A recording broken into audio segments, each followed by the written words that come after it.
세 번째 발표 토론입니다.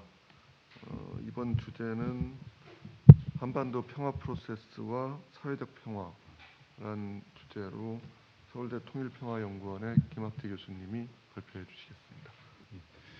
안녕하십니까. 방금 소개받은 서울대학교 통일평화연구원의 김학재입니다. 오늘 귀중한 자리에 불러주셔서 발표할 기회를 주셔서 감사드립니다.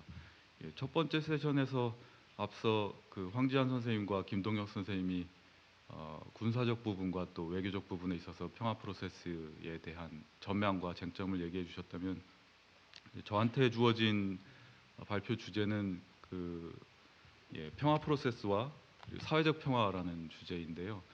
제가 하고 있는 연구나 전공과 관련해서 아마 조금 다른 차원의 의견도 필요하지 않나 해서 이렇게 섭외를 해주신 것 같습니다. 저는 이제 앞선 의견에 이제 보태서 사회 차원의 평화의 문제도 좀 살펴봐야 이 평화 프로세스가 어떻게 하면 잘 전개될 수 있는가, 그리고 또 지속적으로 전개될 수 있는가라는 부분에 대해서 말씀드리도록 하겠습니다.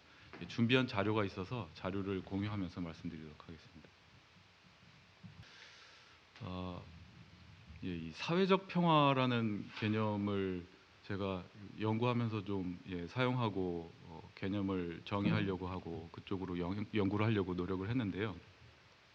평화학 연구하시는 분들께서는 이제 네거티브 피스랑 포지티브 피스라고 하는 소극적 평화, 적극적 평화 개념을 잘 알고 계실 텐데, 어떻게 보면 문제의식이나 질문은 좀 간단한 거였습니다. 그러니까 어떻게 하면 이 분단이 오래 지속되고 있고 전쟁이 끝나지 않고 있고 이 사회 내부의 갈등과 이 주변국 갈등이 계속해서 이어지고 있는 이 냉전 구조가 너무 오랫동안 고착되어 있는 이 한국 사회와 한반도가 어떻게 하면 좀 더 평화로울 수 있는가, 그리고 그동안 남북 관계를 개선하기 위한 노력들이 수없이 시도가 되었고 굉장히 오랫동안 유지가 되었는데, 이게 툭하면 단절이 되고 어떤 장애물에 봉착하기 때문에 어떻게 하면 이게 안정적으로 계속 진전될 수 있겠는가. 그랬을 때 외부 갈등이 그런 것들을 단절시키는가, 아니면 우리 사회 내부의 문제가 발목을 잡는가, 이런 것들을 많은 분들이 아마 고민하고 계신다고 생각합니다. 그리고 어떤 사회가 되어야 주변 국가와 더 평화로운 관계를 맺을 이해관계가 생길까, 이런 것들이 고민이었는데요. 특히 정치학 하시는 선생님들께서 아무래도 5년 단임 대통령제라고 하는 우리 사회 이제 87년 체제라고 하는 민주화 이후에 만들어진 정치 체제와 그 체제를 실질적으로 운영하고 있는 양당제, 사실상의 양당제가 과연 이 통일 정책, 평화 정책을 안정적으로 펴나가는데 긍정적인 요인이 되는가, 아니면 제약 조건이 되는가라는 생각을 안 할 수가 없는 것 같습니다. 그랬을 때 역사적으로 너무 잘 아시겠지만, 제가 너무 단순화시킨지 모르겠지만 4번 정도 큰 계기가 있었던 것 같습니다. 87년에서 91년에 이르는 시기, 민주화가 되고 88 올림픽을 하고 남북 간의 고위급 회담과 총리 회담이 열리고 베를린 장벽이 무너지고 미중이 화해하고 냉전이 끝나고 우리는 기본 합의서를 체결하고 유엔에 동시 가입한 그 4년에 흐르는 그 열기와 우리나라뿐만이 아니라 세계 정세 자체가 다 뒤바뀌었던 그 긍정의 흐름이 쫙 이어진 시기가 정말 큰 성취를 했던 시기였고요. 그 힘을 입어서 94년 이후부터 또 2000년대까지 북핵 위기와 여러 가지 북미 위기도 있었지만, 그럼에도 불구하고 그 합의를 이어가고 정상회담을 통해서 또 돌파하려는 시기가 있었고요. 또 잘 아시겠지만 김대중 정부에 이어서 노무현 정부에서 또 한 번의 정상회담을 통해서 서해의 평화라든가 경협의 확대라든가라는 그 의제를 계속 넓혀갔던 시기가 있었습니다. 그런 것들이 지난 또 한 그 이후에 10년간 급속히 후퇴를 하다가 그걸 이제 평창 올림픽이라고 하는 계기를 통해서 다시 한번 정상회담과 북미 관계 개선을 통해서 돌파하려고 했던 시기가 있었습니다. 근데 이런 것들이 계속해서 지속되기가 굉장히 어렵고 많은 제약 조건 속에서 이제 후퇴하거나 하는 경우들이 있기 때문에 저는 이제 외교 안보적 분야도 굉장히 중요하고 군사 문제도 너무 중요하지만 사회 차원의 평화를 좀 봐야 하는 게 아닌가 하는 문제의식이 있었습니다. 그래서 시간이 굉장히 촉박한데요. 아, 이 개념적인 부분은 좀 얘기가 어려울 것 같고, 제가 생각하는 지난 한반도 평화 프로세스는 이런 과정을 거쳤다는 생각이 됩니다. 제가 이제 크게 세 차원으로 나눠서 지난 한반도의 평화 프로세스를 살펴봤는데, 세계적인 환경은 탈냉전이라고 하는 89년부터 약 10년 동안이 가장 우호적이었습니다. 역사적으로 지난 30년 동안 89년부터 10년간 2000년대까지가 가장 우호적이었다. 그 이후는 사실은 굉장히 우호적이지 않았습니다. 그 테러와의 전쟁이라고 하는 그 미국과 중동 간의 갈등이라든가 새로운 갈등 요소가 생겼기 때문에 그 이후는 상당히 좀 부정적인 측면이 있었다라는 것이고요. 그다음에 한국의 정권 교체만이 아니라 미국의 정권 교체도 굉장히 큰 영향을 주는구나라는 것을 명확하게 살펴볼 수 있습니다. 한국의 정권 교체도 이 평화 프로세스의 지속에 영향을 주지만 미국의 정권 교체도 그 이상의 영향을 준다라는 것을 확인할 수 있고요. 그리고 초강대국 당시에는 이제 냉전 탈냉전 시기에는 미국과 소련과 러시아의 관계였지만 뭐 지금은 이제 미국과 중국이라고 하는 관계가 있을 거고요. 그런 것이 기본적으로 굉장히 큰 긍정적인 영향을 주기도 하고 부정적인 영향을 행사하기도 하고요. 하지만 그것과 별개로 어떤 국가가 민주화된다든가 어떤 국가들이 서로 경제적으로 통합된다든가 하는 것이 굉장히 긍정적인 영향을 주기도 한다라는 것입니다. 그게 어떤 외적인 요인이라고 한다면은 정치 차원에서는 아까 말씀드린 것처럼 한국의 역대 민주화 이후 4번의 큰 시도를 했다라는 것이고요. 그리고 그런 정치 외교가 큰 계기를 만들어 나가면은 그에서 뒤따라서 경제적인 교류나 사회 교류가 그걸 뒷받침하면서 따라오는 흐름이 이어진다라는 것이고요. 그리고 역대 정부의 어떤 그 모습을 봤을 때는 그 정치 지형이 어떠냐에 따라서 그 정부가 할 수 있는 룸과 역량이 조건지어지고 특히 얼마나 협치를 하려고 하는가에 따라서 그 정부의 외교 정책의 성과가 영향을 받더라라는 것입니다. 그 다음에 마지막 차원에 있어서는 한국 사회도 그동안 굉장히 많이 변하기 때문에 우리가 산업 구조가 변하고 인구 구조가 변하고 뭐 불평등의 심화와 뭐 가치관의 변화, 뭐 도시에 집중되다든가 이런 것들이 추가적으로 외교나 정치 분야에 추가돼서 또 다른 그 영향을 준다라는 것입니다. 첫 번째로 외교적인 환경을 본다면 저는 이제 뭐 정권 교체와 뭐 다양한 군사 외교적 조건에 대해서 앞서 말씀해 주셨지만 이게 이제 시프리라고 하는 그 스톡홀름 평화연구소에서 매년 발표하고 있는 군축 군비 지출의 추세에 대한 것인데요. 이 그래프를 보시면 아시겠지만 냉전 직후부터 10년간 미국과 유럽이 모두 군비를 감축합니다. 예. 전 세계 모든 국제기구에서 군축을 이야기했고 탈냉전을 얘기했고 평화 배당을 얘기하고 앞으로는 군사 지출은 줄여 나가야 된다라는 게 세계적인 합의였습니다. 그 힘을 입어서 우리가 그 남북 관계를 개선했고 주변 관계를 개선해 나가는 그 힘을 갖고 우리가 정권 거체가 됐음에도 불구하고 군사 정부의 후속이었음에도 불구하고 남북 관계를 개선하려는 노력이 끊임에서 이어질 수 있었던 것이고요. 그리고 너무 잘 아시겠지만 98년, 99년에 미국에서 정권 교체가 이루어지면서 테러와의 전쟁이 시작됩니다. 물론 구체적인 계기들이 있지만 그 이후에는 다시 미국이 군비 지출을 대대적으로 증강하면서 세계적인 긴장이 사실은 지속이 되고요. 우리는 그럼에도 불구하고 제네바 합의를 통과시키고 또 1차 정상회담, 2차 정상회담을 통해서 그런 악화되는 흐름을 막으려고 노력을 했던 것이죠. 그 와중에 이제 남북 관계가 90년대 초반부터 그 흐름이 이어져서 계속 개선됐던 것이고요.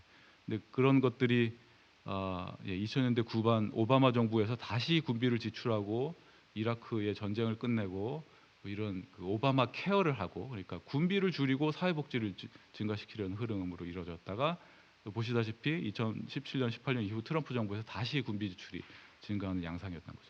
사실은 우리 정부가 2017년, 18년에 처했던 상황은 다시 한번 긴장이 세계적으로 고조되는 시기를 가까스로 막고 완화시키려는 노력 구조적인 그 조건이었다라는 것을 알 수 있습니다.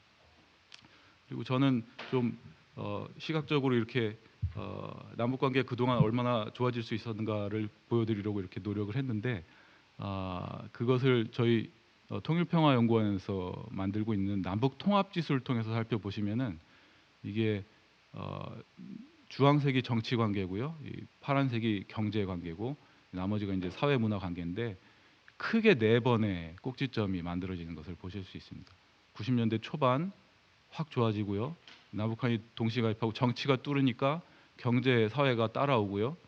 그리고 2000에 다시 한번 정상회담을 통해서 그 추세를 올리고 그게 2007년 정상회담을 통해서 정점을 찍고 그 이후에 비핵화와 제재 문제로 인해서 정치가 악화되고 우리 정권 교체와 함께 경제가 단절되더니 최악의 상태로 2017년은 정말 최악의 모든 관계가 단절되고 아무것도 할 수 없었던 상황에서 평창으로 겨우 뚫고 이 정상회담을 통해서 다시 한번 끌어올리고 하려고 했지만 핵 문제가 해결이 안 되니까 제재에 막힌 경제 관계가 따라오지 못하면서 우리가 30년 동안 이루었던 남북 관계의 개선이 상당히 개선하기 어려웠다라는 것들을 사실 지표상으로 볼 수 있는 것 같습니다.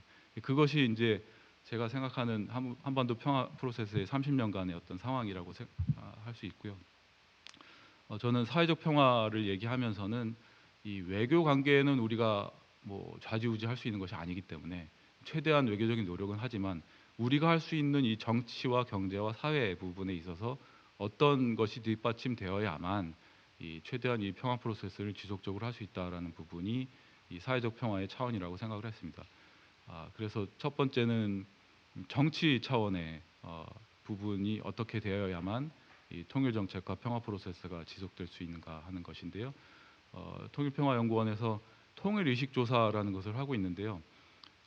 통일의식조사에서 뭐 75% 이상의 국민들이 통일을 지지하고 계시지만, 근데 진보나 보수라는 그 양대 이념이 굉장히 대립을 하고 있고 그런 것들이 한국 사회의 갈등에 큰 영향을 주고 있는 것이 계속 확인이 되고 있습니다. 그게 이걸 이렇게 87년 이후에 한국 정치를 가장 크게 영향을 줬던 것이 바로 통일 문제와 경제 문제라고 할 수 있는데요. 이 문제를 둘러싸고 진보와 보수라는 두 가지 대립된 입장이 형성됐기 때문에 통일이 필요하다라는 의견이 기본적으로 큼에도 불구하고 최근에는 90년대 초반만 하더라도 한국 사회의 대부분의 국민들께서 앞으로 경제가 계속 좋아질 것이다라고 생각하셨기 때문에 이 통일과 경제가 같이 흘러가는 낙관의 어떤 흐름에 있었다면은 최근에는 경제가 점점 악화되고 있다라는 의견이 커지고 있기 때문에 이 통일 문제에 대한 의견이 이 경제 문제와 함께 찬반이 너무나 크게 갈라져 있는 어떤 상황들을 보실 수 있습니다. 그것에 따라서 이제 지역 간의 그 갈등도 조금 커지고 있고요. 최근의 조사에 따르면은 이 통일 문제와 경제 문제를 기준으로 두 개의 당이 극단적인 그 다른 입장에 서 있고, 그리고 20대와 30대 초반을 중심으로 통일 문제와 별개의 정치적 의견을 형성한 집단이 형성되고 있어서 크게 3개의 정치 집단이 형성되고 있다라는 것이 최근의 조사의 결과입니다. 그러다 보니까 통일이나 평화 정책을 추진하는 데 있어서 굉장히 안정적인 국내 여론의 어떤 지지를 받기가 어려운 상황이 되었다라는 것이고요.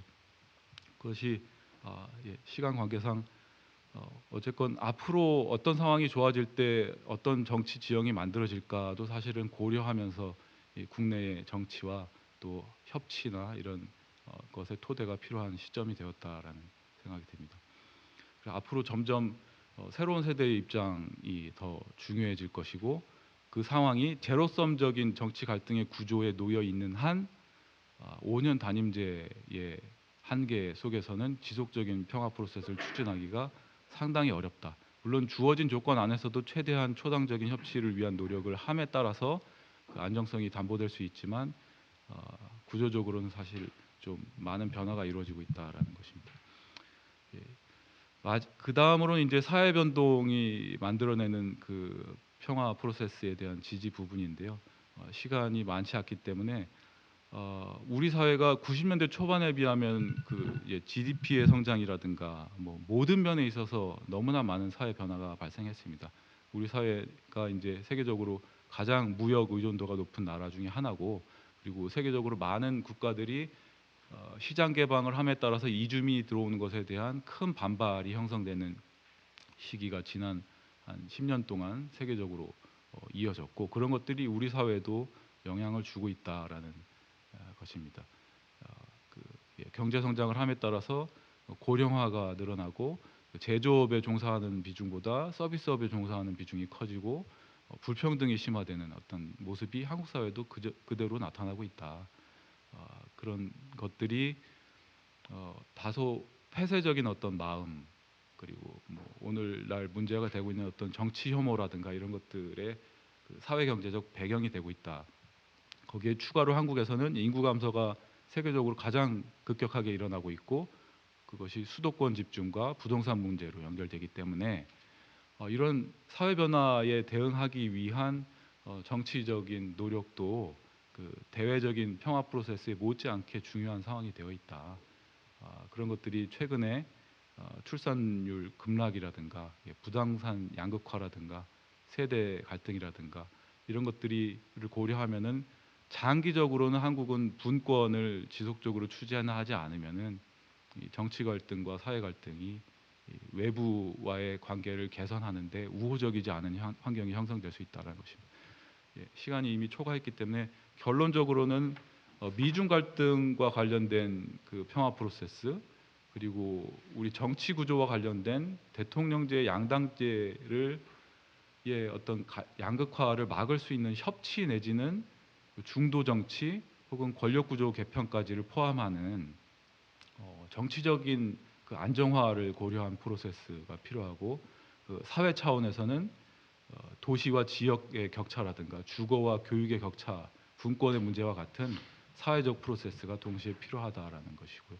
그 과정에서 국제 정치의 어떤 흐름을 고려할 때는 환경 문제가 더더욱 중요해지고 있기 때문에 우리 사회에서도 통일 문제와 경제 문제뿐만 아니라 환경 문제에 어떻게 대응하느냐가 국내 사회 정치의 문제뿐만 아니라 국제 외교에 있어서도 너무 중요한 상황이 되었다. 그래서 어떻게 보면은 기존의 통일 방안과 평화 정책을 발전적으로 계승하는 어떤 새로운 평화와 통일에 대한 합의가 대대적으로 필요한 시점이 아닌가라는 생각이 듭니다. 예. 그래서 전반적으로는 우리 사회 내부뿐만 아니라 국제 관계에 있어서도 제로섬적인 중층적인 갈등을 가능한 포지티브섬으로 풀어내지 않으면은 이런 것들이 갈수록 우리 사회 내부뿐만 아니라 외부와의 갈등에도 부정적으로 작용할 가능성이 크다. 그래서 단기적으로, 중기적으로, 장기적으로 뭐 일자리 정책까지도 어떤 방향으로 잡고 있어야만 이런 문제를 풀어갈 수 있지 않을까 하는 생각이 듭니다. 예, 이것으로 마치겠습니다. 예, 감사합니다. 맞습니다.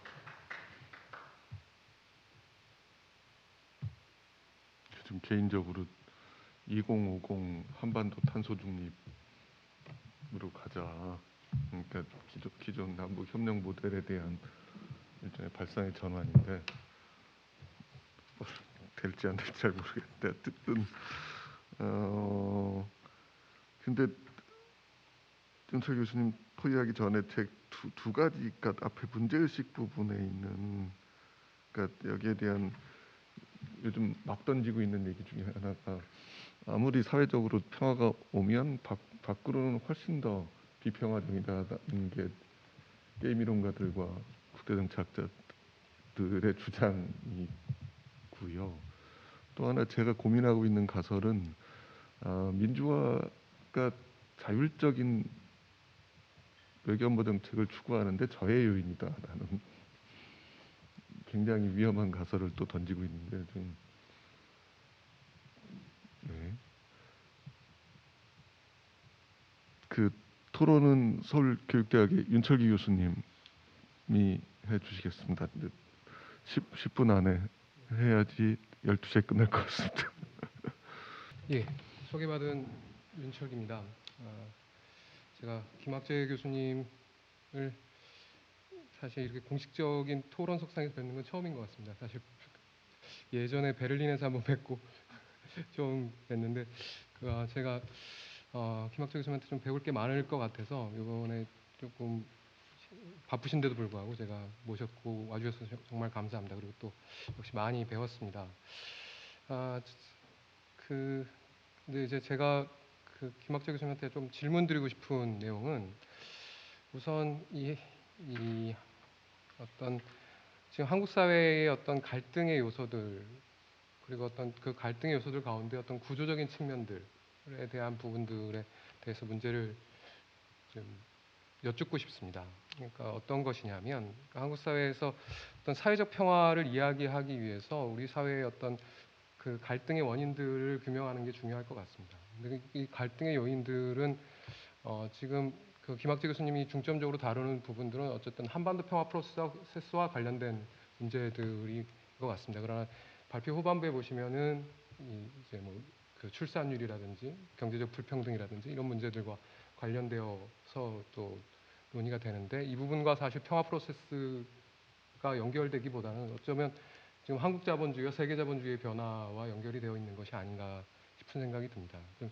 지금 교수님께서 말씀하셨던 것처럼 지식 기반 경제로의 변화라고 하는 특히 이제 2008년도 금융위기 이후의 세계 자본주의의 변화에 대해서 여러 학자들에 의해서 이제 이 경제적 불평등, 소득 불평등이 왜 이렇게 더욱더 커지고 있는가라고 하는 부분에 대한 부분들 중에 교수님께서 인용하고 계시는 피케티 같은 사람들은 이른바 패트리모니얼 캐피탈리즘이라는 개념을 써서 이제 자산 불평등이라는 문제를 제기하지만 이 자산 불평등에는 여러 가지 측면이 있는 것 같습니다. 사실은. 근데 사실 그러한 측면에서 보면 세계 자본주의가 이른바 지식 기반 경제로 2008년도 금융위기 이후에 어떤 이 첨단 산업 분야를 중심으로 한 경쟁이 치열해졌고 이 첨단 산업 분야에서 등장하는 어떤 카피라이트를 둘러싼 어떤 경쟁들 그리고 심지어 법적 다툼들 이런 것들로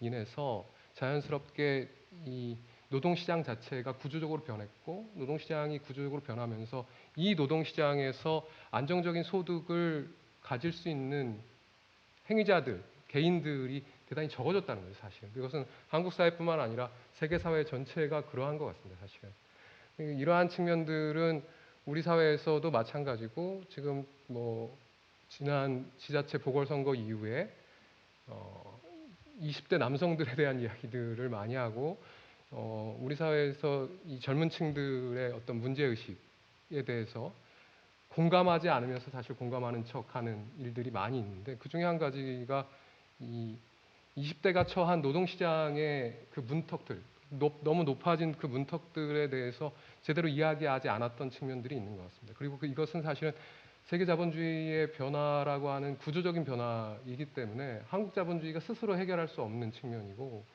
그리고 이러한 부분들의 연속선상에서 사실 지금 한반도 평화 프로세스에 대해서도 논의되지 않는 부분 중에 하나가 미중 갈등에 대한 부분도 사실은 이 세계 자본주의의 변화와 어떠한 측면에서든 조금이라도 관련이 있는 것 같습니다. 이러한 측면에서 보면 우리가 처한 현실에서 사회적 평화가 깨지고 있는 것은 이 디스크립션이 되는데 이것에 대안을 제시하는 것은 대단히 어려운 차원이 되어버린 것 같습니다. 이러한 측면에서 보면 이 한반도 평화 프로세스에서 사회적 평화라고 하는 이 담론을 가져가기 위해서 조금 더 포괄적인 자본주의 일반의 그런 변화, 구조적인 변화라고 하는 측면들을 같이 논의하는 것이 필요하지 않나라는 생각이 들었고 그러면서 이제 그렇다면 이제 우리 사회, 특히 한국 사회가 대체 어떻게 해야 되는가라고 하는 물음에서 지금 한국 정치에 대한 부분에서 지금 교수님께서 말씀하셨던 것처럼 어떤 정치적 양극화의 문제가 있는 것 같습니다. 근데 이 정치적 양극화의 문제점도 있겠지만 사실 제 생각에는 양극화된 정치 세력들이 사실은 이 변화된 현실에 뚜렷한 대안을 제시할 수가 없다는 것이죠. 그러니까 교수님께서 그 사회 지형의 변화에서 새로운 사회 세력이 등장했다라고 설명을 하셨는데 이 새로운 사회 세력을 대변할 새로운 정치 세력도 없고 기존의 정치 세력이 그들을 포괄할 만큼의 대안을 제시하기도 어려운 현실이라고 하는 것이 우리 사회에서 어쩌면 우리 정치의 위기라고 하는 것을 말해주는 것이 아닌지, 우리 정치 현실이 과연 이것을 포괄할 수 있는 수준으로 과연 뭐 비례대표제가 강화되고 5년 단임제가 끝나고 새로운 어떤 87년 체제를 대체하는 어떤 새로운 정치 체제가 나온다고 해서 이것을 과연 대체할 수 있을 것인지, 즉 새로운 정치 세력이 없는데 정치 제도가 바뀌면 87년 체제를 대변하는 이 87년 체제가 바뀌면 새로운 정치 세력이 나와서 새롭게 어떠한 대안을 제시할 수 있는 건지, 이런 것들에 대해서 뭐 생각이 좀 뭐 궁금한 점이 생겼습니다. 교수님 글을 읽으면서. 하여튼 예, 저는 이 정도 하겠습니다. 예, 고맙습니다. 그 인철 교수님 토론에서도 보이는 것처럼 근데 이 중도라고 하는 그러니까 어떻게 보면 거의 지금 진보하고 보수를 합친 정도의 세력이 생겼고, 아마 이게 흔히 정책적으로 얘기하는 스윙보터 역할을 할 텐데, 이번 지방자치단체 시장 선거에서도 나타난 모습이고, 겸해서 이 중도라는 집단들이 세대별로 행태가 또 다르게 나타났고, 많은 사람들이 20대에 대해서 관심을 가졌던 건데, 인철 교수님 질문에 이어서 이 중도가 어떻게 움직일 것이라고 보이는지 한번 간략히 말씀을 좀 해주시면 좋겠습니다. 선생님들 너무 잘 아시겠지만 이게 짧은 시간에 얘기할 수 있는 주제들이 아니고, 아까 서두에 국가부 선생님께서 지적해 주신 그 가설들에 대한 부분도 굉장히 차근차근 다 짚어봐야 되는 제가 요즘 것들이죠. 그러니까 마구 던지고 있어요. 네. 조금씩. 이렇게 했을 때 이렇게 될 것인가는 어디까지 가설이고, 그러면 이렇게 될 수도 있지 않은가에 대해서 정말 입체적으로 다 따져봐야 되는. 근데 저는 생각보다 연구가 많지 않더라고요. 그런 증거를 보여주는 연구가 없습니다. 제가 놀란 거는 양극화 그렇게 얘기했는데 양극화 체크한 자료가 없어요. 2016년에 그 한국 사회조사에 하나 딱 있고, 그렇게 말씀들을 많이 하셨는데 이렇게 장기적으로 보여주는 자료가 없습니다. 다만 중도가 한 45% 정도가 십몇 년째 형성돼 있다. 그 진보와 보수는 한 25%에서 30% 정도를 꾸준히 차지하고 있다. 그러니까 한 45%에서 최대 50% 정도는 정치적으로 본인을 중도라고 생각한다. 근데 정치 세력은 없다. 근데 선거 때마다 이쪽을 지지했다가 이쪽을 지지했다가 이렇게 나타나고 있는데, 지금 나타나는 그 조사에 따르면은 지금의 중도는 사회 경제적으로는 진보적이고 통일 문제에서는 약간 신중한 그런 중도가 형성돼 있습니다. 지금 조사 자료는. 근데 이제 그래서 저는 2018년의 조사에서는 그렇지 않았습니다. 2017년, 18년에는 그 진보도 그 중도도 통일 문제나 평화 문제를 지지하는 쪽으로 왔었습니다. 그거는 그 상황이 바뀌고 그것이 기회가 되고 그 더 좋은 미래로 열릴 수 있다라고 된다면 얼마든지 그쪽으로 올 수 있는 사람들이라고 생각합니다. 그게 정확하게 세대와 관련이 있고요.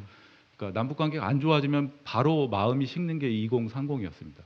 그러니까 그거는 구조적인 부분이지 않습니까? 그 외교적인 부분을 이렇게 얼마나 뚫어낼 수 있는가에 따라서 다른 것이고. 그리고 그 부분은 아마 선생님이 이어서 말씀해 주시면 좋겠지만, 근데 적어도 저도 걱정이 되는 부분은 그 연합 정치가 가능한 정치 지형이 형성됐을 때 그게 연합이 되겠는가 아니면 더 갈등이 되겠는가, 뭐 그거는 우리가 경험한 바가 없습니다 아직은. 근데 적어도 만약에 지금 추세로 두 당만 있고 그 대통령 중심제만 된다 그러면 갈등은 격화될 수밖에 없는 게, 호남과 영남이 동시에 인구가 줄어들고 있습니다. 수도권 집중은 불보듯이 뻔합니다. 수도권을 차지하기 위한 정치 경쟁은 격화되게 돼 있고, 그 수도권에서의 갈등은 이제 그 집권 세력과 그 어떤 시 간의 갈등 뭐 이런 것들이 사실 심해질 수 있기 때문에 적어도 지역을 대변하는 그 정당은 좀 다변화될 필요가 있는 상황이라는 생각이 들고요. 그리고 세계 경제와 관련해서도 뭐 한 국가의 해법은 뭐 북유럽식이라고 생각하지만, 그게 중국 경제와 미국 경제와 연결돼 있기 때문에 그게 우리 국가만 어떤 정책을 취한다고 또 되는 문제는 아니어서 그 분석도 저는 좀 찾아보고 싶었는데 저는 이제 세계 체계론보다는 뭐 자본주의 다양성 이론과 또 GVC 이론에 따라서 구체적으로 일자리가 어떻게 변하고 도시마다 어떻게 달라지는가를 좀 보고 싶은데 그것도 아직 확실히는 좀 찾지 못한 상태입니다. 최근에 그 중산층을 위한 외교라는 얘기를 지금 바이든 행정부가 하고 있는 거잖아요. 근데 실제로 논의를 해보면 그런 대중적 기반과 그것들을 끌고 갈 수 있는 정치 연합이 형성돼 있나? 그 문제는 사실은 이 옛날 용어를 쓰면 축적 체제가 어떻게 구성돼 있느냐가 관건인데 우리는 사실은 그런 논의를 해본 적이 없기 때문에 어떻게 보면 지금 김학재 교수님 말씀하시는 거가 새로운 좀 실마리를 줄 수도 있지 않을까. 그리고 현재의 그 경색돼 있는 한반도 평화 프로세스 재개를 위해서도 좀 새로운 차원의 고민이 좀 필요하지 않은가 뭐 그런 생각도 좀 듭니다. 윤철 교수님 뭐 네. 그러면 이상으로 그 제1회의를 마치도록 하겠습니다. 지금 마치 방송국 같은 모습인데 그 일을 해주신 스태프분들에게도 깊은 감사드립니다. 마치겠습니다.